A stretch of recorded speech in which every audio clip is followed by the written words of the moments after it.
So welcome everybody to the second class in the Becoming an Outdoors Woman Learn to Hunt series. I really appreciate everybody joining us this evening. This is recorded, so we will be able to send a link to folks who were not able to make it tonight. But we do have, it looks like we have 25 people joining us live, which is great. Just a reminder to everyone joining us live, if you can use the Q&A feature to ask any questions you have throughout the night, that would be great. And we do encourage you to ask questions. We are going to talk about a lot of different things tonight, and this might be one of the most confusing parts of hunting, is just figuring out regulations and permits and things like that. So we definitely encourage you to ask questions, and we'll be monitoring that and having our folks answer those as we go. And so yeah, we're just going to get started. And the first thing I want to do is have a little introduction. So if you joined us at the first class back in February, a couple of the same people are teaching tonight, and we have a couple of new faces. So my name's Sarah Smith. I'm the Becoming an Outdoors Woman Program Coordinator. My office is in Helena, Montana, and we do outdoor skills classes. We try to do them around the state, and since we couldn't quite do the in-person that we usually do, we thought that this would be a good way to reach a lot of people starting early in the year, so that we can kind of take you from A to Z and what you need to learn and know before you start hunting. I'm going to have Laura introduce herself next. She's one of our main presenters. My name is Laura Hayjack, and I work here in the Great Falls office in Region 4, and I'm an administrative assistant. I've been with the department for 13 years. I started at the front desk, so I started selling licenses and helping people with the regulations. And then I kind of moved to the back of the office, where I concentrate on my volunteer coordinator. And then I also go to the schools and give educational programs. And I don't know if there's anything Laura doesn't know about our rules and regulations. She's pretty amazing at what she does, so we're lucky to have her tonight. And then Quinn, if you'd like to introduce yourself. Hi guys, I'm Quinn Kuka, the Travel Liaison and Diversity Coordinator. The beginning of my career, I spent 12 years as a field warden in Region 4, which is based out of the Great Falls office. And then my 13th year, I was a sergeant, a first line supervisor. And then just this year, I took a position as the Travel Liaison and Diversity Coordinator out of our legal unit in Helena. And so I guess I could say 13 years of field work enforcing those laws and regulations, and now I'm in a different position. So Quinn is a wealth of knowledge. She's been out in the field with hunters, and she's probably seen it all, I guess is what I'll say. So thank you so much for being here tonight. And then Jessie. Hi everybody, I'm Jessie Gudgel. Obviously, I work with the Aquatic Invasive Species Bureau out of Helena also. Been in and out of the department for a lot of years. Most recently, I think this is my 4th or 5th year in this position. So, and I'm hiding in the background today. Sarah, you're muted. Oh, there you go. She's going to make sure I unmute myself and help me monitor questions tonight. So thank you to everyone for being here and helping present this second class in the series. So tonight we're going to talk about licenses, permits, drawing deadlines. You basically need to learn a new language when you start hunting, because there's a lot of vocabulary and new words and just all kinds of different things that you need to kind of know what they are, so that you can get the most out of your hunting. And so that's what we're going to focus on tonight. And there is a lot of information, and we're going to try to go over as much of it as we can. But if we, like I said, if we don't get to your question tonight, just type it anyway, and we'll follow up and get back to you. There's also a lot of resources at Fish, Wildlife, and Parks, and we'll touch on those as well. But we're going to get you as much information as we can tonight, and hopefully demystify some of this vocabulary and the regulations, because it can definitely seem intimidating. So first, just some vocabulary words that I wanted everyone to know before we really jump in. Laura, do you want to teach us today's vocabulary words? Yeah, that'd be great. Sorry, I almost forgot to unmute myself as well. So a lot of times when we start hunting, we're going to hear all these different words thrown out: permit, license. And at first it's kind of confusing, I have to admit, but over time it gets easier. So there's two main things that people often refer to is permits and licenses. And a lot of times when people come into the office, they will try to use those terms interchangeably, which you cannot do. They're two completely different things. So first of all, we'll start with the license. So when you come in, a lot of people say, oh, I want to buy my general deer and general elk license. So the license is basically a piece of paper that you're given, and that's what you will put on the animal when you harvest an animal. So the license is physically attached to that animal, whereas a permit. So some people come in and say they want a permit for a certain area. So a permit is the best way to explain it. It's like a permission slip to go to a certain area and hunt. So even though if you have this permission slip or the permit from us, that's what you're going to need to carry with you when you're going to a certain area to hunt. But if you harvest an animal, so if you shoot a deer or an elk in that special area, then you would notch out and tag that animal with your license. So there are a couple deadlines too that are kind of coming up fairly quick. So there are and we'll go over this in a little more detail here later on, but we have your general deer and elk licenses, and we'll talk about kind of where you can use those and what those actually mean. But those you can buy anytime. We started selling licenses on March 1st. So those general licenses you can purchase anytime from now until the very end of the season.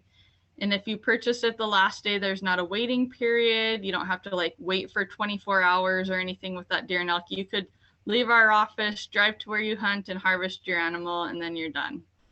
But there are the special permits. So those are the permission slips to go to certain areas. And a lot of times those are going to be associated with different species. So we have a special deer permit, and that will allow you to harvest a certain buck, either a mule deer or a whitetail in a specific hunting district. Same with the elk, is there's a permit to go to a specific hunting district. Those permits are basically kind of, people call them their bull tags, so a bull elk. So the bull elk are the ones that have the antlers.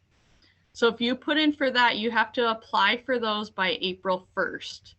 Then people can also put in for special licenses for moose, sheep, goat, and bison. And all of those are due on May 1st.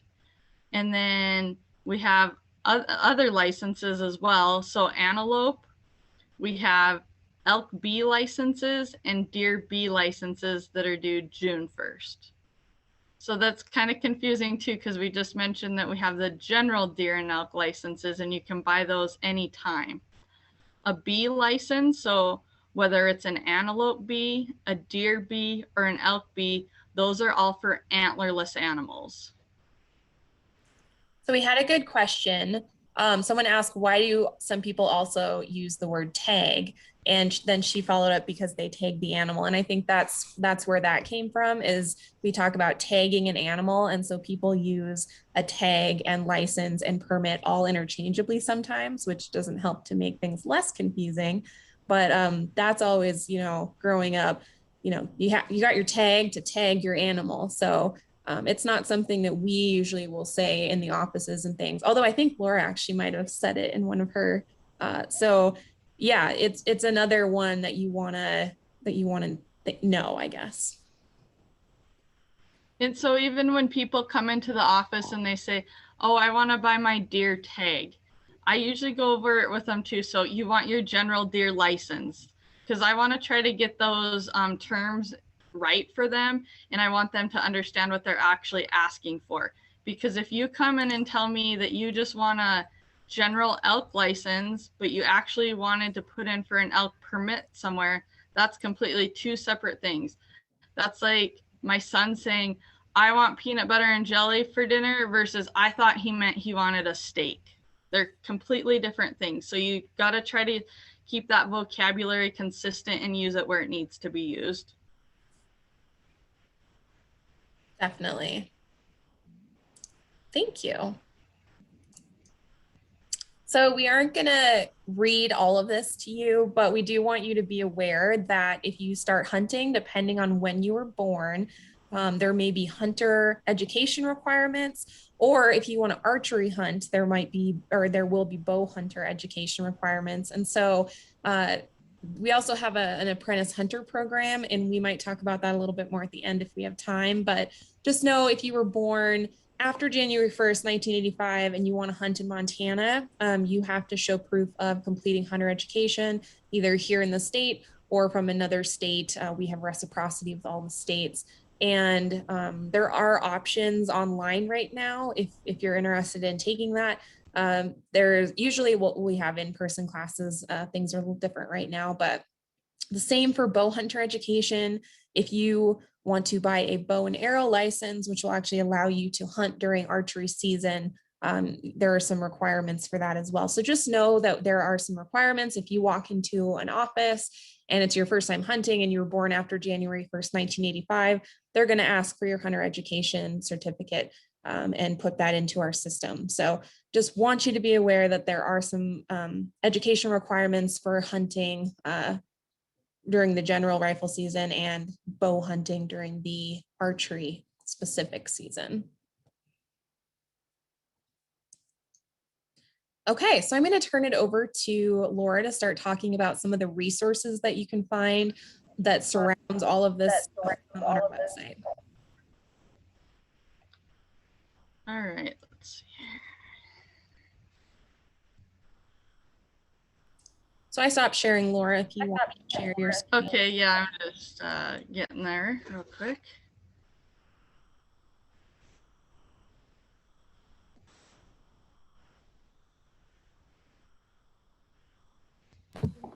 And a question And popped that up. screen is visible.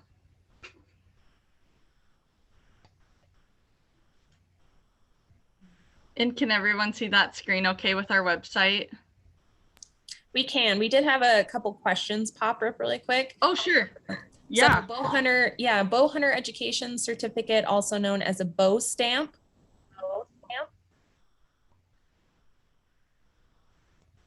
Do you want me to answer that one, Laura?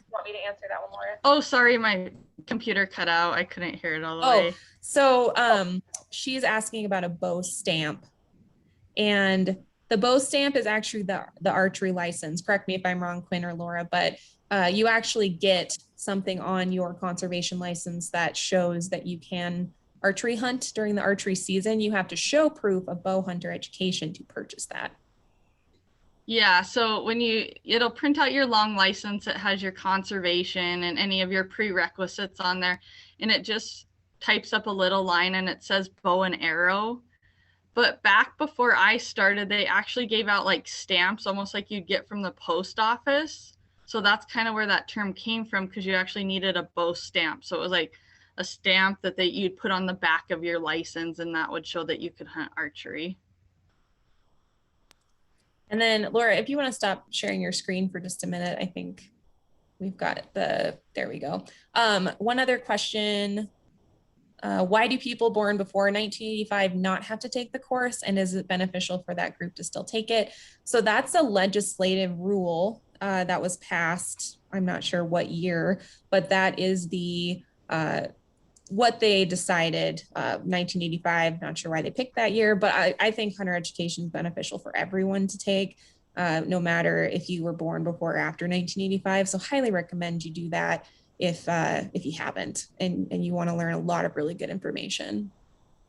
Oh, and Jen Thompson is one of our volunteer bow hunter ed instructors, so thank you for jumping in there. And then can you give us a link to the hunter ed classes? Are they done by the state or private business? So yes, I can give you a link to the hunter education classes. I might just send that out to the group, and they are done by the state of Montana through Fish, Wildlife, and Parks. Any more? Go ahead. Oh yeah, I just wanted to jump in on the hunter ed thing. So right now, since everything is done online and it's free for Montana residents to take, if you get on our website, there's actually a code that you get from our website, And then when you go to the hunter education where you're actually going to take the class, when you enter that code, that'll make it so that it's free of charge. Yep. So it's a good opportunity right now to take it. It is usually free in person.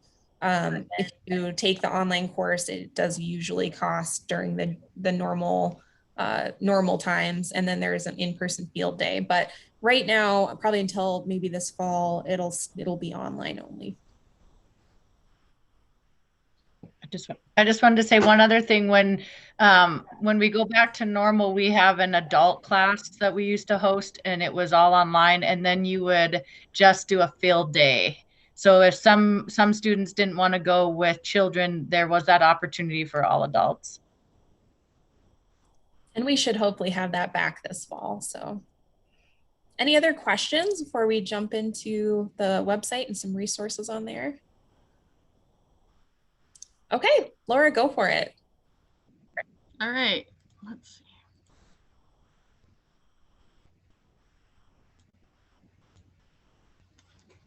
Okay, so this is our main website, and they just redid this. When was it, Sarah? Not too long ago. Like 3 weeks ago, maybe a month ago, maybe. Yeah. Yeah, so it's brand new right now. So some of the stuff from our old website, it's not at the same spot. So bear with me, I might have a heck of a time finding it, but we'll get there. So up at the top, there's all of these tabs. And if you're looking for anything that has to deal with fish, wildlife, and parks, there's a wealth of information on any of these. But today we'll kind of concentrate on this hunting one here. So you just click on where it says hunt up at the top. And so it'll bring up this sidebar over here, the menu. And this is where there is so much information. If you're looking for the hunter education stuff, if you can see kind of right in the middle here, that's where that is. So that's where you can find all of this information on our hunter education classes. So one of the things that's probably the most used here is our actual regulations, and we'll touch base here in a minute on that one. But they did redo this with our licensing basics. So this has some of the things that we'll go through. Some of the licenses, some of them you won't need any of this stuff, but it has about hunting in Montana. So this is a good video. It tells about the hunter education stuff and the apprentice program, you know, how you're going to have to decide what species you're going to hunt, where you can hunt. So let's talk a little bit about that here with our regulations. So you can either get to it two ways, the hunt by species or just clicking on the regulations. If you scroll down to the bottom here, you'll see the ones that have been posted for this year. So each species that we have here in Montana has certain regulations on them. So right here is the 2021 deer, elk, and antelope regulations. Those just came to our office earlier this week. So they're available to pick up, you know, the hard copies through our office at any point in time. Those are free. A lot of the local sporting goods stores, they'll get copies of those as well. So you can click on that PDF right there, and it will actually open up our regulations here for you. So these regulations have a ton of information on them too. So the first few pages is going to be a lot of the basic information. So that's something that if you're a new hunter or an experienced hunter too, it's always kind of good just to check over everything. If you've hunted before, it'll kind of have some highlights. So some of the new things that are going on this year. So that's always good to touch base on. Hey, Laura, do you have those up right now? Yeah, can you not see them? Yeah, you might have to stop and start with that tab. Oh, that's right. That's right. For some reason, Sorry, the last time it worked last time, but it didn't this time. So right. Okay.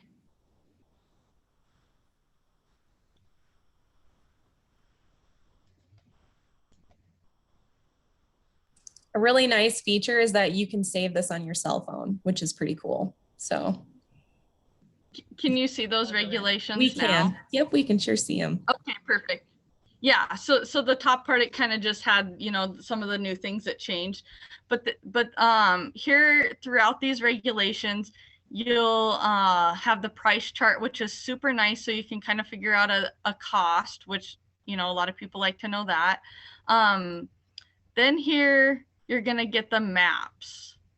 So in the regulations, our state is divided into regions. So we have 7 regions, and then within each region, we have hunting districts. So I'm out of Great Falls, so we're actually in region 4. So on the, you kind of might have to turn your head a little bit, but you'll see the maps here for region 4. So the very first step in reading these regulations is to figure out where you're gonna hunt at. So right where the mouse is, so that's Great Falls. So let's just say for an example, we're just gonna do in a couple examples so that you guys can kind of see how these regulation works. So if I was hunting straight north of town, I would be in hunting district 404. So you'll have the lines that shows the hunting district boundaries. The district boundaries for deer and elk are the same, but if you're going to be hunting antelope, those are different hunting districts. So you will notice that in the back of the book is split up. The first half is the deer and elk, and then the second half is the antelope.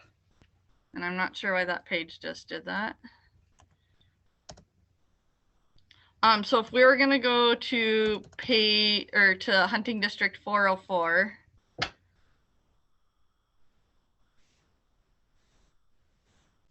so they're going to be in numerical order here. I'm just scrolling down to where it says 404. So right here is hunting district 404, and that's a lower Teton River. And in the top, it will have certain restrictions. So you always kind of want to read that. You know, there's a restricted area, check the legal description. And then also there's a little note that elk numbers are low and will be difficult to find. Doesn't mean you won't find them, but it's probably not the best place to concentrate for elk. So with that general deer license that we can just purchase at any point in time, I'm sorry about this computer here.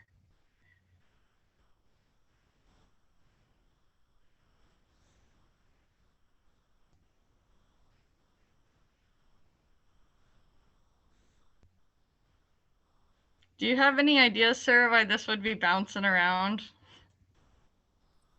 For some reason, it looked like the numbers were, I don't think you're typing any numbers, but that's what it No. up at the top. But if it gives you more problems, Okay. I'll start sharing mine. Okay.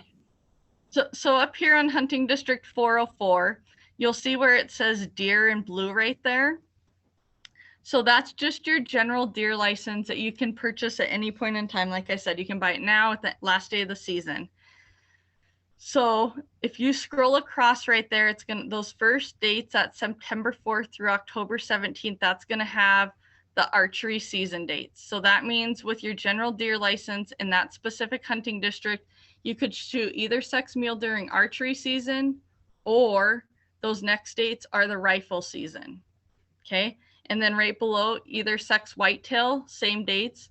So in that specific hunting district, you could take your general deer license and you could shoot either sex, either species. Okay. For elk in that same hunting district, so if we go right below where it says green and it has elk license, it'll say either sex elk. And then it has both dates right below that. So that means in that specific district that you could shoot an either sex elk if you happen to see one. Of course, with all of that, you need to make sure that you did have landowner permission and that you were on, you know, the proper land. So just because you see an elk doesn't mean you can just shoot it. So those licenses are good statewide, your general deer and general elk license. So if we decided that that 404 was not an area that we are really interested in, you could take your general deer, general elk license anywhere across the state, but you just want to double check the district as to what you can harvest. So if we moved on and we said, oh, that's not really what I'm interested in, and we moved on to hunting district 423, that's the South Dearborn, with your general deer license. Here, there's something a little different. So this is why we always want to check. So you could shoot an antlered buck mule deer if you're inside the National Forest Service, okay? And either sex mule deer if you're outside the National Forest Service. So this is an area where you would really want to know where you're hunting as to what you could harvest. Whitetail's the same there, so either sex. Elk in that area. See, this is a kind of a little confusing district, but your general elk license in that area would be good for a brow tine bull or an antlerless elk during the archery and the rifle season. Does that kind of make sense?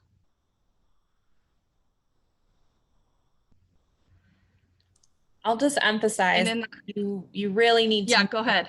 Yeah, no, just emphasizing that you really need to know where you're going to be hunting. So picking up a copy of these or printing them off and looking at those maps really carefully, because not every hunting district has as much as the South Dearborn, but every hunting district has its specific what you can and cannot harvest. And Quinn probably sees this a lot. You know, if you think you're in one district and you're not, and you shoot something that you could shoot there and not here, that's when you usually start chatting with the game warden. Is that right, Quinn? Yeah, well, and I'd just like to say that those people who work in the field in those areas know those areas, because that's our area to patrol. And so those are good resources for you if you have questions, is to contact the field warden, the field biologist, or the administrative staff like Laura in that region that has that area, so that you can get that confidence and that reassurance if you're reading it right. And there'll be the knowledge that these people have, so that you can get any kind of clarification if you have any confusion. And as a note, you know, when I go hunting personally, I typically stay kind of in the same area just because I have some experience with it. But before I go out, I always have a set of regulations with me, and I kind of check the surrounding areas as well. Just so if you know a general area where you're at, you can check those surrounding areas and see what the regulations are, just so you're kind of prepared. And another thing too is, you know, if you're unfamiliar with an area and you can't find it on the map, you can always come into our office, and we have an internal mapping system, and there is a way to access some of that on our public website, where we can look it up and help you figure out what hunting district you're in too. So, I mean, I'm not familiar with the Billings area much, but if you said, well, you know, I'm north of Billings and kind of like, you know, 10 miles east of this road, there's ways that we can help everyone figure out what district you're in, and then what the regulations are in that district as well.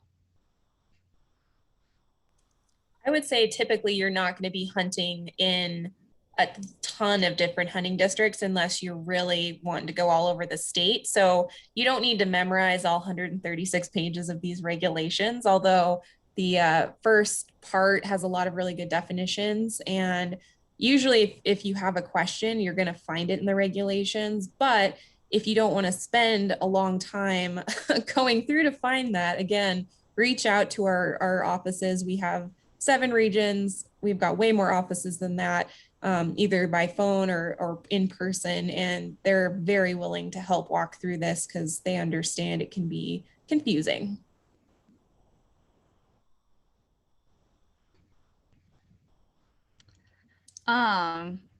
Is there more that we should touch on our website, Sarah, or where would you like to go from here? Let's see, do we have any specific questions about these regulations and how to read them? Let me check on that real quick.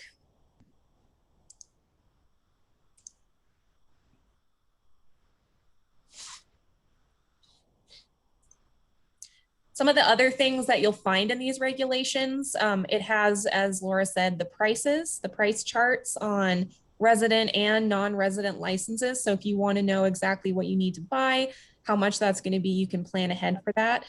They also have the sunrise and sunset tables, and we'll talk about those more in future sessions, but there are times of the day you can shoot and times you can't. Those are also in the hunting regulations.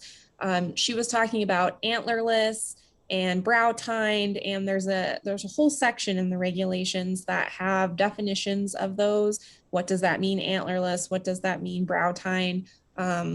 So that's in there. I just highly recommend you pick them up and spend some time with them. They do change. So we have changes, and just because they're one way this year doesn't mean they'll be the same next year. So again, there's always kind of a highlight area. Yeah, go for it, Quinn. I'm just going to speak on the legal side of things, that if there's penalties associated with those things, and a lot of them can have a steep repercussion. So if you shot before daylight hours or before opening light, you could be penalized, cited, and your animal confiscated and fines. And so some of these things are really important to be familiar with, because you don't want a penalty that can take your privileges away. And so you could lose your opportunities to hunt and fish in Montana with some of these citations. So it's very critical that you do get to know some of the people in that area that you want to hunt, because the responsibility is on the sportsman. And so as a field warden, we would say, if someone were to say, well, I honestly didn't know, I can't do anything about it. That's your responsibility. You're supposed to know where you are and understand these rules. So it's kind of critical that way.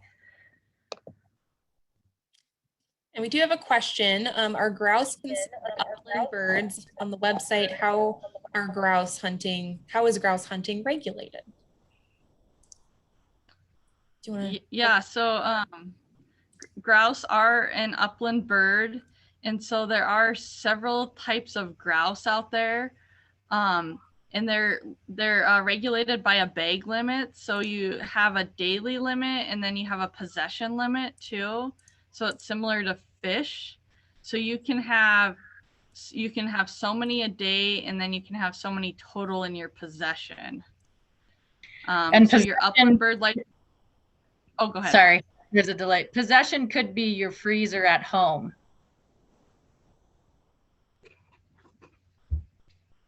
Yeah, so you kind of just want to check on where you are at, because with the specific kind of grouse, there's mountain grouse, so that kind of encompasses like the ruffed grouse and the blue grouse.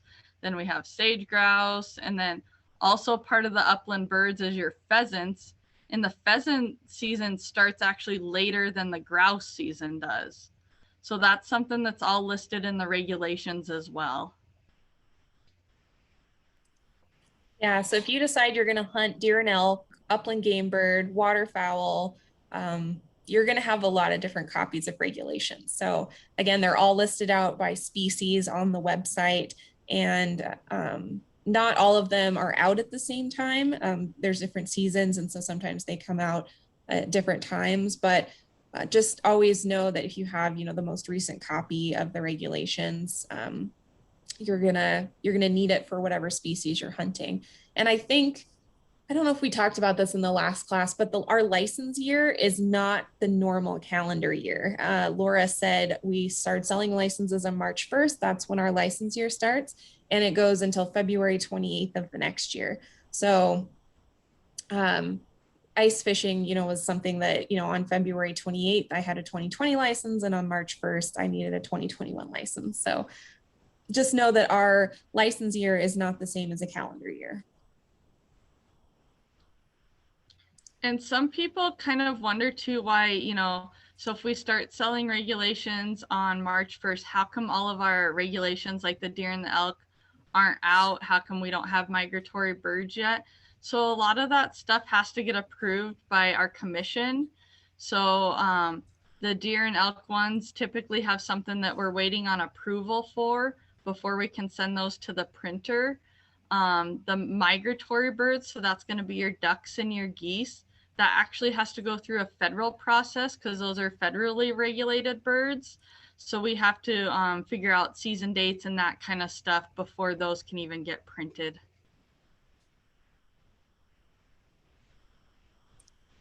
Yeah, there's a lot of moving pieces. And if you really decide you want to get into hunting, and you want to be a part of our season setting, we have public meetings and different things that we do around the state, so people can kind of get involved and tell us, you know, what they think, because we do manage the resource for people. So I will just say that, again, we have a ton of resources on the Fish, Wildlife, and Parks website. It's a good place to start looking, just because there is a lot. And again, I always tell people to reach out to us, to our front desk and staff, but having all of the regulations on there that you can download in a PDF and have on your phone is really helpful. I do that every year so I can have the sunset, sunrise calendar or timetable on my phone. So when I'm out hunting and I'm not sure, I can just bring it up and look to see when's the earliest I can shoot, when's the latest I can shoot, that kind of stuff. So there's just a ton of information in there. If you decide that you look through the regulations, you decide you want to apply for permits. Laura, is there a worksheet for the permits? Yeah, I can show that on our screen if we want to. That would be great. Permits, again, Yeah. I recommend folks maybe start by not applying for permits their first year and just get their general licenses and give it a try. But if you are going to apply for permits, I believe we have some helpful worksheets on the website. And just because you apply for a permit does not mean you're going to get that permit. Some of them are extremely coveted, and people apply for years and years and years and never get those permits for certain areas. So know that it's kind of a gamble if you're gonna get permits, dependent on what you're applying for. So if you go to our website at any point in time and you get lost and you just need to go back to the homepage, you can always click on the bear head up here and that'll take you back to the main page. That's kind of helpful. So if we click on hunt again, and then we're under the licensing basics. So that's that first link there. There's these worksheets right here. And so we can just pull the one up for the deer and the elk permits.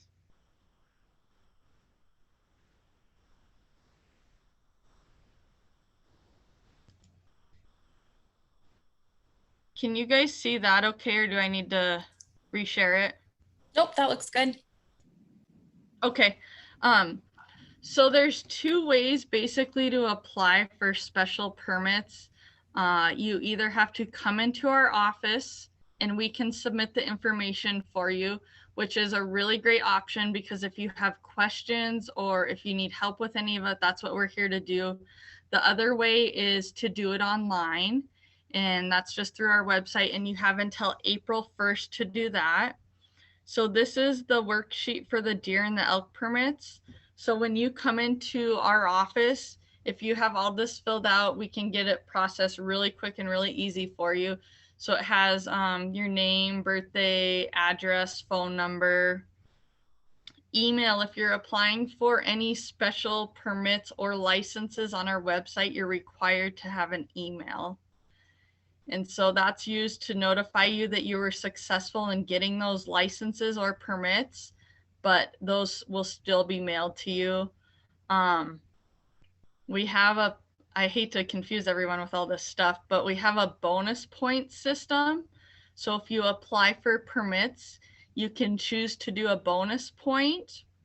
The bonus points for residents are $2 per species.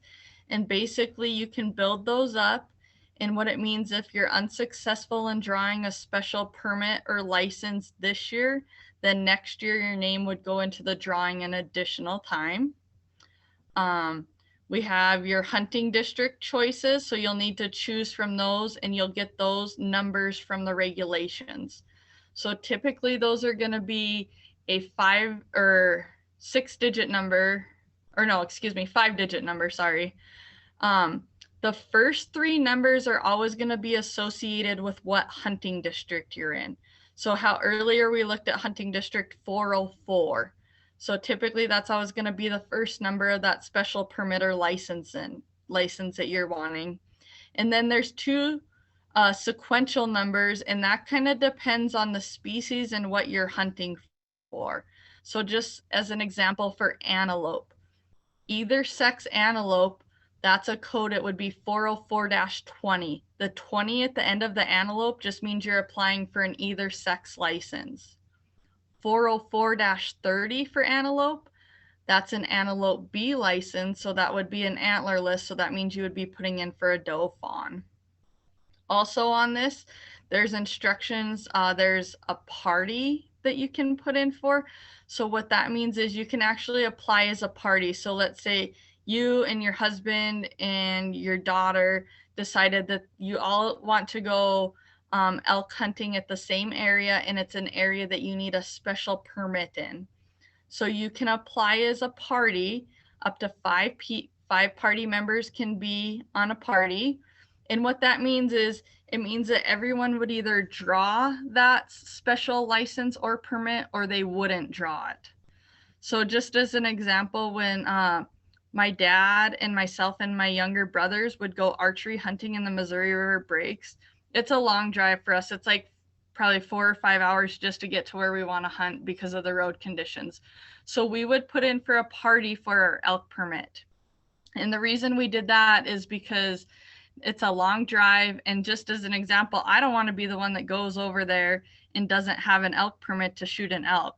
So we'd put in for a party, and that way we'd either all draw the license and we could go over there and hunt elk, or if we didn't draw that, then we would be able to go somewhere else together. So that's kind of why people put in as a party. One thing though, that with that party application is it doesn't really increase your odds. So if there's 5 of you putting in as a party, you're still assigned a party number. So just that party number goes into the drawing. So it's not like it's going to up your odds if you have 5 people versus 2 people as a party putting in. And so in the regulations that we looked at earlier, you'll find all those areas. So if you look somewhere, 410, for example, if you look that up and you look under where it says elk, it'll say elk hunting by drawing only. So that means you cannot take your general license there and hunt elk. You would have to apply for either a special elk permit or an elk B license, depending on what you're going to want to hunt. Laura, we had a good question that kind of pertains to that. It says, how do we know which permits are difficult versus not? So how do you know what your chances are of drawing a permit in a particular area? Yeah. So I don't know if you guys want me to share the screen for the regulations again, but it's on page 43, there's a couple charts. So 43 actually has the deer information, and then page 44 has the elk permits. Can you see that screen yet or not with the regulations? If you want to stop sharing, I have it pulled up, Laura. Oh, okay. Yeah, that's perfect. Okay, so here. So yeah, so yep, on page 44, so Sarah has the elk permits pulled up. So those are those numbers I was talking about there. So those first 3 numbers are associated with the hunting district. And then those last numbers, you know, decide, you know, some of those are good for archery and rifle season. Some of them are good during just archery. Some of them are good for antlerless elk only. So you want to check those in the regulations. But those have the applications of how many people put in, and the success is how many permits or licenses were given for that specific district, and the success rate. So that is all based on, so for the permit, you have first, second, and third chance drawings, but these are all as your first choices. So if you look at some of those, like that 380-20, that's a very, very hard tag to draw for elk. So that's an either sex elk permit in the Elkhorn Mountains. And you'll look at that and you'll notice that as a first choice, there's only a 1.4% chance of drawing that permit. So, I mean, people put in for years and years and never draw that. So that's a tag, obviously, that you would never get as a second or a third choice because it all goes to a first choice drawing.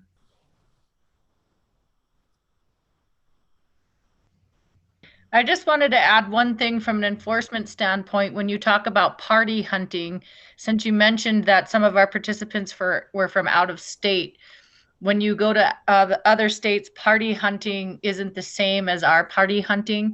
And so ours is considered a group. where we all will get a license and we can all shoot our own with our own license. In other states, party hunting can be, I have a license, but I can allow my daughter or my husband to shoot on that license.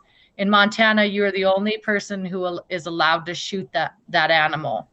And then those have extreme penalties with them if you did, we call it a loan and transfer, where I loan you my tag and you fill it. Therefore, or I should say license. When I loan you my license and you fill that license with an animal and that license doesn't have your name on it, there's high penalties, high fines, and you can lose your privileges. So if you're from out of state, our party hunting is not the same. Yes, thank you, Quinn. That's a good distinction to make. And something that you might be thinking, well, if I get these, and then what if I lose them? Because that definitely happens. People lose their permits, people lose their licenses, and it's okay. Not all is lost. You can go into a Fish, Wildlife, and Parks office and you can get duplicates. I think, is it still $5 though per duplicate, Laura? Yeah. Yeah, so it's a little so it's pricey. $5 per license. Per So license. like if you lose, so if you lost your deer and elk license and you had another license for something, then you'd be looking at a total of $15.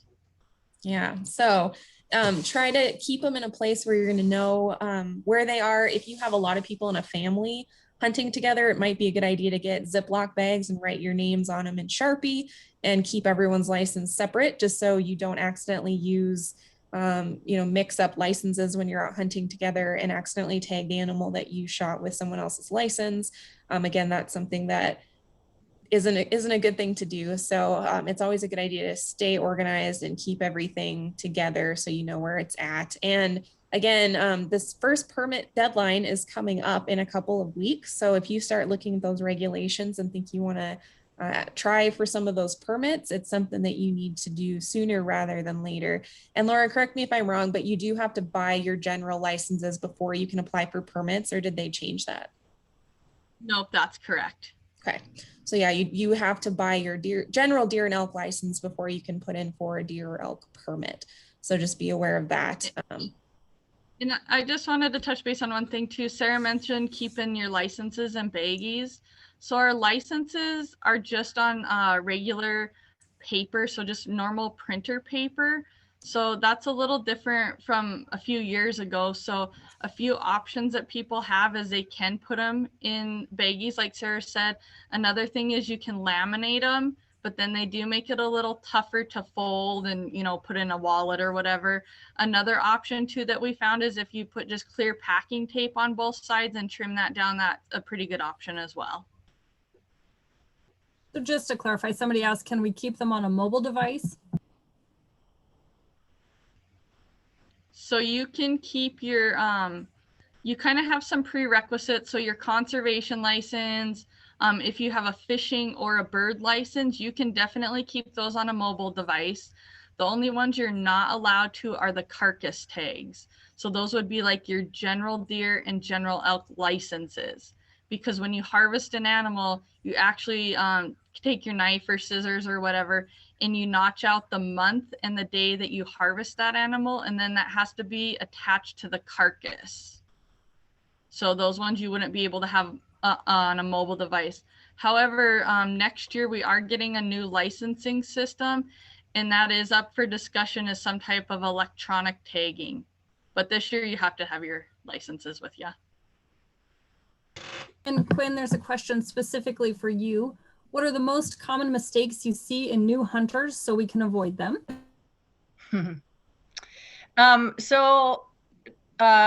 Trespass was the #1 violation I cited for, which is hunting without landowner permission. People don't understand the boundaries of your hunting districts. When you look in those maps and you could see the lines that Laura was showing us, and then you go to the back of the book and you read the actual description, and it would say north and south on this highway, east and west on this creek line. And so within that boundary, people cross fences. And so you have to have permission from the landowner, no matter where you're standing when you shoot that animal. And then if it's public land, you have to make sure that if there's anything bordering you, that you have permission in case your animal goes there. That was a high violation. The second thing I will say is when you have a tag and you notch it out, the way that the enforcement division views the animals is the animals belong to the state of Montana. They don't belong to a landowner. They don't belong to a person. As soon as you notch out your tag and you put that onto the animal, that becomes your possession now. And so a lot of people with these new tags, they can get bloody and wet and they can crumple. And so it's your responsibility to maintain that structure of the tag so I don't lose who you are on it, because otherwise I can say, I don't know whose animal this is and I'm taking it until we can figure it out. And so, so that's your possession as soon as you put your tag on it. Tagging violations are another one. They notch out the wrong month, the wrong day. You know, you think, what is today's date? I always have to think about it. Some people carry their phone, so it's easier, but some don't. So that makes it an invalid tag, which can be confiscated until it gets figured out. That becomes evidence, and we don't let evidence go away. So the more you don't want to be involved in a game warden, it kind of gets into a snowball effect after that.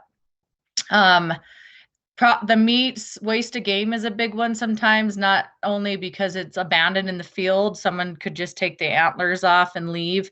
You're required to take that meat home and consume it. And so if you don't eat the meat, that's a big violation with the hefty fine and the penalties. And so they say, well, what am I supposed to eat? There's 4 legal parts, three legal parts. The 4 quarters, the back straps, and the tenderloins. You can leave a carcass in the field. So that would be like a rib cage, a neck, the legs. No, permission does not need to be written. It's beneficial. But what happens is I used to enforce crimes against the state as a game warden. The only crime against the state that is a personal crime, say like crimes against people, assaults, those were sheriff's office, right? Crimes against the state are the animals that belong to the state. So when it comes to landowner permission, I have to have a landowner complain to me and say this person in this vehicle or this person with this identity did not have permission. So I wouldn't know if you were trespassing anyway, unless the landowner called me and said, this person doesn't have permission. I want them cited. I did not go to these, to the trespassers and give them verbal warnings just because the landowner said they're not there. Will you go teach them a lesson? I had to have a strict, yes, I want them charged. Then I go charge them. No, I do not. And I would walk away unless there was something else of like a safety concern. I hope that answered that question. There's a lot of mistakes with the taggings and knowing your area. That's why I think it's critical to get to know someone. And your game wardens are public servants. They're sworn in officers that are supposed to serve the public. So it's their job to help you read these regulations, interpret them, and they know them well. So our other staff we offer to you, because all of this is your responsibility. So it's good to do your homework before you go to the area. And when you get to the area, it's going to look different than what you see on a map. Extremely different if you can look at pictures and stuff. And we are going to talk about in future sessions, we're going to cover the proper way to attach and notch a tag, license. We use tag as well, as you can pick up on. And we're also going to talk about how you find out where to hunt and knowing where you're at. We're going to talk a little bit about the hunt planner that we have on our website, Onyx Maps, which is a great tool. And so we will be covering some of those in more depth moving forward. So hopefully you don't make those mistakes. We had one more, and I don't know the answer to this, Laura, but I think you probably will. How many special permits can a person apply for? A lot. I don't think there's a limit, is there? No, well, so you can. There's a limit by species, right? Yeah, so it'd be by species. So for elk, you could put in for your elk permit. So that's going to be the bull tag, an elk B license. For deer, you can put in for a deer permit, a deer B license. Then we have both the antelope. We have moose, sheep, goat, bison. So that's 10. You can put in for paddlefish for snagging on the upper Missouri. We had a spring turkey application process for Region 4. There's a special mountain lion license you can put in for west of the Continental Divide. There's a crane season that you have to apply for, swan. So at least 15 that I can think of off the top of my head. Yeah, there's a lot of different things that you can pursue in Montana. Well, we're almost at 8 o'clock, but I'd love to have any other questions that people have before we take off. I know, again, a ton of information, and we covered as much as we could in an hour, but hopefully now you know where to go and who to talk to further expand your knowledge of all this great stuff. Quinn, I just wanted to touch on for the permission again. What about block management areas where they have sign-in boxes? So those are contracted with private landowners that allow you to be there for specific times and specific animals. And there's two types, type 1 and type 2. One require you to sign into a box. The other one requires you to make reservations. And each one is individual. And so you can come into the headquarters office at each region. You can find an area that you like to hunt. You can see that we have these special maps that have a block management highlighted for them. And then you can say, okay, I'd like to hunt this area. Does it allow me to sign into the box, or does it allow me to make a reservation? But it also is limited to what the landowner makes his contract with the state with. So it could be on the back that it's only deer hunting. Sometimes it's only bird hunting. Sometimes it's all of the above. If you harvested an animal on a block management and they didn't allow that kind of animal, then you would be considered hunting without landowner permission. And that is a way to get land open to the sportsmen. Montana tries to open access as much as we can. So the state of Montana pays those landowners per hunter to access that property. So that's why your information is needed when you sign into a box, because that landowner allows you to be there. And Laura, you can elaborate if I missed anything on that. Yeah, and I think too, just so you know, so when you go to those boxes and you sign in, that's basically your permission slip for that land for that day. So those require daily sign in, but just like Quinn said too, there are species restrictions. So if he only had it open for deer hunting, it'll say that on the back of the map. But if you go and shoot an elk, even though you signed in, you didn't have permission to shoot the elk there. And we have block management specialists that can answer all those questions in each headquarter office. So if you specifically have questions for block management, there is personnel to give you that those answers. And we'll also touch on block management again when we kind of talk about where to hunt, what block management is if you're not 100% sure, and how to take advantage of it. We did have another question. Do waterfowl, ducks, and geese need specific licenses, or are they covered under the general license? Yeah, so they do need a specific license. So there's two portions to it. There's a state migratory bird license, and that's basically kind of like your deer and your elk license. It's just on regular paper. The only migratory bird that you don't need the federal waterfowl stamp for is doves. So if you're going to go out and hunt mourning doves, all you need is that piece of paper. And then of course you have to hunt during the season dates for that. If you're going to hunt any other waterfowl, so any other ducks, geese, swans, you're required to purchase a federal stamp, a federal waterfowl stamp, excuse me. And those are $25.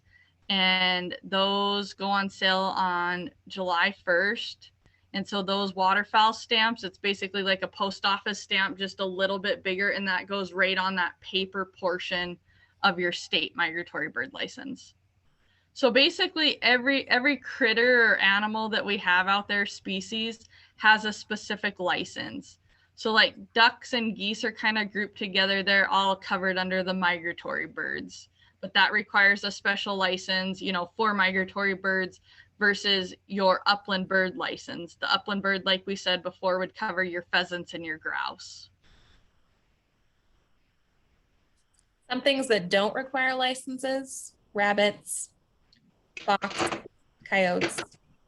I forget the word for them. They're Yeah, predators. so those are all Predators, non-game not species. predators. Mhm. Yeah, the Non-game? non-game ones. I was another word, Yeah, so but yeah, so those don't require any license. There's no limit on them. You just have to remember if you're hunting those animals, you still need landowner permission. So if you're on private property, you need that permission. If you're on Forest Service or BLM, as long as you have legal public access to that land, you can hunt those. For school trust land, which is light blue on the maps, also DNRC land, people refer it to, that would actually need a special permit for that. So it's a recreational use permit for state lands, and that can be purchased at our office too. So it's basically not a license to hunt those types of species. It's just a license to access that land, which you would need that same land for accessing DNRC land if you were camping or hiking or, bird watching, any of that thing too. okay, any more questions? Again, I know we threw a lot at you tonight, but know that if you walk into a Fish, Wildlife, and Parks office and tell them what you want to hunt, or even if you call and you need to do it online, they're going to walk you through it and make sure you get the right stuff. I know that we've hit our 8 o'clock deadline, but just briefly know that there are other, I don't know, well, I won't go into that. Depending on sometimes hunting on tribal areas, I'm thinking birds specifically, there's also a license for that. So yeah. Okay, any more questions before we end for the class? And I just want to let everyone too, if you have a specific question or need help with anything, feel free to reach out to me anytime. You can call me, you can email me. Even if I'm not in your area, I'll still help figure it out for you. Yeah, if you call the Region 4 office and ask for Laura, or I can get you in touch with her too. Yep. But some really good questions tonight for sure.